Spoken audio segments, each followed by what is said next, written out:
Dans la vie, nous sommes souvent confrontés à des défis et des obstacles qui peuvent sembler insurmontables. C'est dans ces moments-là qu'il est important de puiser en nous une force intérieure, de se battre et de combattre pour atteindre nos objectifs. Chaque épreuve que nous traversons nous rend plus forts et nous prépare pour les succès futurs. Chaque carte que nous abattons nous rapproche un peu plus de la réalisation de nos rêves. Je vous laisse écouter l'histoire inspirante et motivante de notre cher humoriste Michel Gou. Bonsoir. Moi je ne serai pas long, je vais vous parler en 2 minutes. Écoute, vous pensez que moi je suis venu pour vous faire rire quoi? Non, écoutez. C'est vrai, d'un premier abord, dès que vous voyez un humoriste, un comédien, vous pensez que là, il vient pour faire rire. Là, je ne suis pas venu pour faire rire. Donc, restez tranquille. Bon, je tiens déjà à vous affirmer que devant vous, vous avez quelqu'un qui n'est pas allé à l'école. Je suis analphabète, comme on le dit. Donc, je vais vous parler en français d'Abobo là. C'est ce que je vais vous parler. C'est que vous allez comprendre. Vrai ou faux? Bon, je tiens à vous signaler déjà que j'ai vécu une vie. Je peux mourir maintenant. Il n'y a même pas de souci. Mais la vie en elle-même, c'est un combat. La vie est un combat. Mais un combat terrible qu'il faut mener de bout en bout. La vie, c'est comme 2 boxeurs qui montent sur un ring pour se cogner. Toi, tu donnes des coups, mais tu en reçois. Jusqu'à ce qu'un seul, il y a un qui se sent ébranlé, qui prend un coup fatal et qui tombe. Mais c'est là, au moment où tu penses que tu as reçu un coup fatal et que tu t'apprêtes à tomber, c'est là qu'il faut prendre le taureau par les cornes. Parce que la vie commence là. Le combat commence là. Le gain de la vie commence là. Ton échec aussi, c'est là. Si tu as programmé dans la tête que tu vas échouer, tu tombes. Il n'y a rien à faire. Eh bien, moi, je suis Michel Gou. Je suis né à Diateignois, un petit village situé à quelques encablures de la ville de Gagnois. C'est là que je suis né, de père et de mère, cultivateurs, mais pauvres. Pauvre, quand je dis pauvre, c'est pauvre. Le pauvre, c'est celui-là même qui n'arrive même pas à manger une seule fois dans la journée. Pour avoir à manger une banane même, c'est des difficultés. C'est là que je suis né. Alors, mais comme tous les enfants de mon âge, il faut que je parte à l'école. À 7 ans, je suis allé à l'école. À notre âge, à notre temps, il fallait avoir 7 ans, plus, mais peut-être même plus, avant de faire CP1. C'est aujourd'hui, on va à l'école à partir de 3 ans. Moi, j'ai eu mes 7 ans, mais j'ai vécu une enfance très difficile, assez remuée. Et à 7 ans, on m'a inscrit à l'école, comme tous les autres enfants, comme je le disais. J'ai commencé au CP1, CP2, CE1. Arrivé au CE2, j'ai senti en moi une chaleur pas possible dans mon corps. C'est comme si on avait allumé du feu, comme s'il y avait un foyer dans mon corps. Mes os, je sentais que mes os se tordaient et j'étais le seul à savoir cette atrocité que je vivais. Et cette maladie s'est emparée à moi et a commencé à me donner une autre forme que je ne voulais pas du tout. Mais je continuais quand même d'aller à l'école. C2, la maladie s'accentuait. Arrivé à un tel moment, je ne pouvais plus marcher. Je suis resté à la maison, aller maintenant vers les soins. Parce qu'il faut guérir. Si tu n'es pas en bonne santé, tu ne peux pas aller à l'école. Aller vers les médecins, les guérisseurs, mais rien. Mais j'ai tenu quand même à terminer l'année scolaire, C2. Pendant les vacances, j'ai continué à chercher la guérison. Après les vacances, il faut reprendre les cours, CM1. Je reprends. Mais cette fois-ci, la maladie est descendue jusque dans les pieds. Et je n'arrivais plus à me déplacer. J'avais comme pour démarche une canne, avec la deuxième canne, ma main droite. Donc la canne, je m'appuyais sur la canne, mais pour lever le deuxième pied, je me faisais aider par le bras droit. et c'était difficile. Et mon école était située à 1 kilomètre de mon lieu d'habitation. De l'école, de mon lieu d'habitation jusqu'à l'école, je pouvais tomber au moins 10 fois avant de me lever. J'arrive à l'école en retard, mais le maître me battait copieusement. Pourquoi tes amis arrivent à l'heure et toi tu arrives en retard? J'ai dit, monsieur, regardez ce que j'endure actuellement. Il dit, non, si je te laisse, ça va donner l'occasion aux autres élèves d'arriver en retard. Je ne te laisserai pas. Il me bat, il me punit. Je ne rentre pas à la maison. Pendant que mes amis rentrent pour manger, moi je reste là. J'attends. Pire, quand je sors dans la cour de l'école, je suis la risée de tous les élèves. Tout le monde se moque de moi. Mais regardez ça là. Mais c'est un génie. Mais ça c'est un sorcier. Mais celui-là il a bouffé quelqu'un. Lui-là c'est... Mais tous les mots à telle enseigne que moi, finalement, je me cachais. Pendant la récréation, je partais derrière la classe. Je restais seul. Je restais seul. Quand je reviens, ils sont tous derrière moi.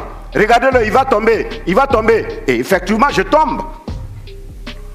Mais il y a quelqu'un qui disait, la force d'un homme, c'est pas de ne jamais tomber, mais c'est de se relever une fois qu'on tombe. Et je puisais cette force en moi. J'avais cette force de me relever, de continuer le combat. J'ai continué avec ce problème jusqu'en classe de CM2. Arrivé au CM2, c'était plus possible. C'était une paralysie totale. Alors, mais je vous dis, paralysie totale. C'est-à-dire, quand je suis couché, il faut même quelqu'un pour pouvoir me faire relever, pour me faire asseoir. Je n'arrivais pas à m'asseoir tout seul. Alors, pour moi, l'école, terminée. C'est pourquoi je vous ai dit tout à l'heure, vous avez en face de vous un alphabète. Ma classe de CM2, je n'ai même pas bien fait la classe de CM2, je me suis arrêté là. Mais, j'y croyais encore. Malgré que tout était fini, j'étais couché là. Et puis un oncle qui a débarqué du Burkina Faso et qui m'a vu là, couché. Mais arrivé à un certain moment, pour moi c'était la mort maintenant, puisqu'il n'y avait plus d'espoir. L'oncle est arrivé, il m'a vu couché, il dit, mais ce petit, vous le laissez mourir là alors qu'il y a des possibilités de le récupérer. Donc les parents ont dit, bon, là, dans son état là, en tout cas, prends-le, va avec lui où tu veux et soigne-le. Si il a pu guérir, c'est tant mieux. S'il n'a pas pu guérir aussi, c'est Dieu qui l'aura voulu. Et il me prend, direction Burkina Faso. Mais en passant par Oumé, parce qu'on partait prendre le train à Bouaké. Donc, arrivé à Oumé, à la gare routière, il me dit, bon, attends-moi là, je vais voir un de tes oncles quelque part dans un village là, je reviens te récupérer et puis on continue. Je dis, mais pourquoi je ne vais pas avec toi? C'est là il me ressort. J'ai dit à cet oncle que je viens avec toi. Et il m'a dit ceci. Arrivé à Oumé, laisse le petit là-bas, parce qu'avec la forme qu'il a, de toute façon il est là. Si tu viens avec lui ici, mes voisins vont se moquer de moi. Quand il m'a dit ça, je n'ai pas pu me retenir. J'ai pleuré tout le temps. Mais j'ai pleuré. Quand il est revenu, il m'a trouvé les yeux enflés, complètement tuméfiés. On a continué. Mais je me suis dit quoi? Dieu existe. Il n'existe pas pour une seule personne, pour tout le monde. Autant que nous sommes sur cette terre. Là où je vais, mon seul objectif, c'est de guérir et revenir. Si je guéris et que je reviens, je me battrai contre vents et marées pour réussir dans la vie. Et cet oncle, il verra. Dieu merci. On continue sur le Burkina Faso. 3 ans de traitement dans un village. 3 ans de traitement dans un village. Heureusement, j'ai pu retrouver l'usage de mes membres. Je reviens alors sur Abidjan, sur Gagnoa. Là, ma ville natale. J'arrive au village, tout le monde est surpris de me voir sur pied. Pas de béquilles, pas de canne, rien. Je marchais tranquillement, comme vous me voyez actuellement. Mais je me suis dit, ça ne s'arrête pas là. La vie n'est pas encore gagnée. Il faut foncer. Alors j'ai commencé à faire les petits métiers. L'école pour moi c'était fini. Puisque les parents n'avaient pas d'argent pour m'assurer les cours au collège, pour moi, l'école, c'est terminé. Il faut maintenant être autodidacte pour pouvoir avancer. Parce que l'école, ça te met sur la voie pour pouvoir te guider. Et après, maintenant, tu te prends en charge, tu continues, tu fais le reste. J'ai eu quand même le b.a.-ba de l'école. Je sais lire, je sais écrire. Ok. Je commence avec les petits métiers à Gagnoa. Je suis allé gérer une boutique où j'étais payé 6 000 francs par mois. Après ça, je suis allé vendre du café à la gare routière. Pour ceux qui connaissent la gare routière de Gagnoa, j'ai vendu du café là pendant 1 an. Après, je suis allé vendre de l'eau à travers la ville. Après ça, j'ai été pompiste. Après, je suis allé encore apprendre le métier d'électronicien. Télé, radio. J'ai fait tout ça. Mais, parallèlement à ça, j'avais une passion à moi. C'était le théâtre. Donc, j'ai intégré la troupe théâtrale, le Fromager Théâtre de Gagnoa. À mes heures perdues, je faisais mes répétitions. Mais à un certain moment, je me suis dit, il faut aller plus loin. Donc, je suis allé dire à mon père au village, je vais à Abidjan. Il me dit, non, Abidjan, là-bas, il y a des gens qui sont bien bâtis, bien valides. Mais toi, regarde dans ta forme d'un handicapé. Tu peux faire quoi à Abidjan? Reste ici, on va se débrouiller. J'ai dit non, Abidjan est mieux. Abidjan est mieux. Alors, qu'est-ce que je fais? Je n'ai pas l'argent pour partir, pas le transport. Je commence à avoir les travaux champêtres. Je travaille dans les champs des gens. On me donnait 300 francs par jour. Tu commences à 8 heures, tu finis à 15 heures, on te donne 300 francs. J'ai pu rassembler 5 000 francs. Comptez vous-même, 300 francs. Si tu as pu avoir 5 000, ça fait combien de jours de travail? Ah, c'est ça. Donc, je débarque en ville pour prendre le car. Donc, les gens chantent aujourd'hui, allons à Gagnoa, Gagnoa. Mais à l'époque, moi, j'avais déjà chanté, allons à Abidjan, Abidjan. Ah, c'est ça. Donc, je prends mon car, direction Abidjan, j'arrive, j'intègre le groupe, le fétiche Burné d'Abouga. Quand je suis allé m'inscrire dans cette troupe de théâtre, j'ai trouvé Adrien Coutouan, que vous connaissez d'abord, déjà. Dao, ils étaient déjà dans cette troupe. Alors j'ai demandé à m'inscrire, ils m'ont regardé, et puis ils m'ont posé la question, toi tu veux faire théâtre? J'ai dit oui. Toi comme ça là, tu veux faire théâtre? J'ai dit oui. On dit mais tu sais faire quoi? J'ai dit, eh ben, j'ai déjà fait du théâtre, mais je vais essayer. On dit montre-nous ce que tu sais faire. Je montre, je récite quelques tirades, on dit mais c'est nul.